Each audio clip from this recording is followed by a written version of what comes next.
friends, this is FirearmPop, and I have an interesting topic. I read this article. As a matter of fact, I got some notes on it here. It's called Cover and Concealment. And I really never thought of it in these terms, but it's just a good idea to put in the back of your mind. Anyway, this article was written by a guy by the name of Jim Wilson. Okay?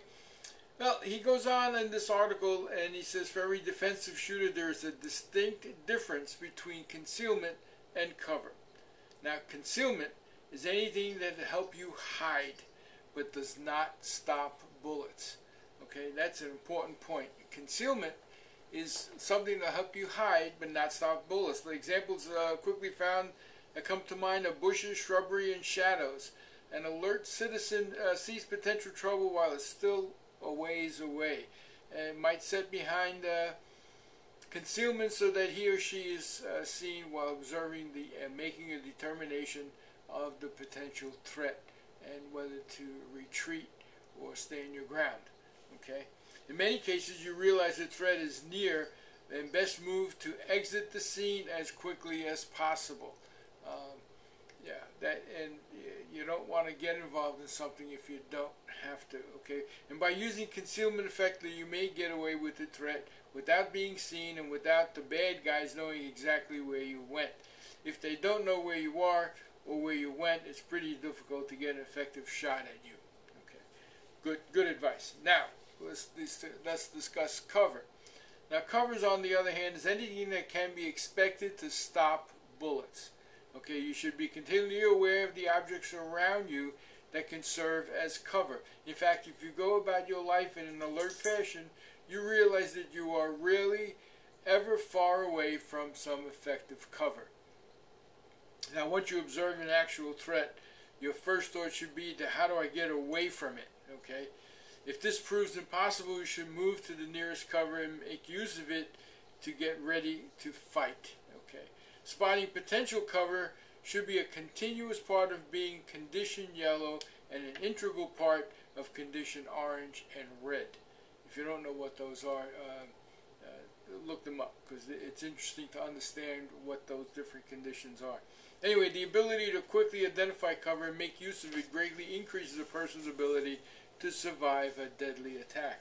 However, it is important to realize that there are many kinds of cover. Some cover, like brick walls, large trees, and front end of automobiles, will stop just about any bullet that a criminal is likely to throw your way.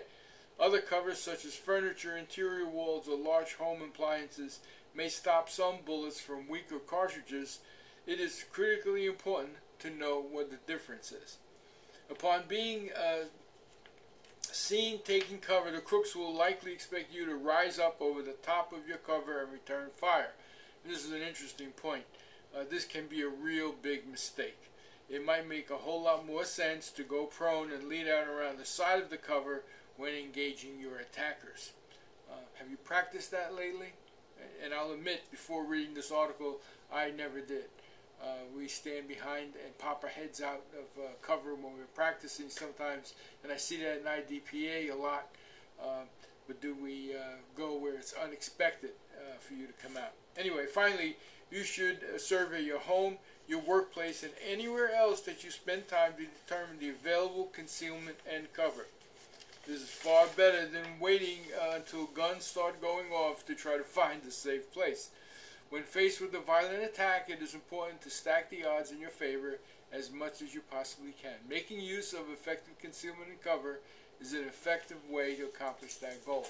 Now, after reading that short article, I was really, got me doing a lot of thinking, surveying where I work, even my home, what is effective cover and what isn't, what is just good concealment. You know, I even think about at my church if something was to go down. You know, dropping down below a pew is not going to save you. That is not effective cover. Unless he's shooting a 22, it's probably going to come right through the wood. Anyway, just good food for thought. Think about it.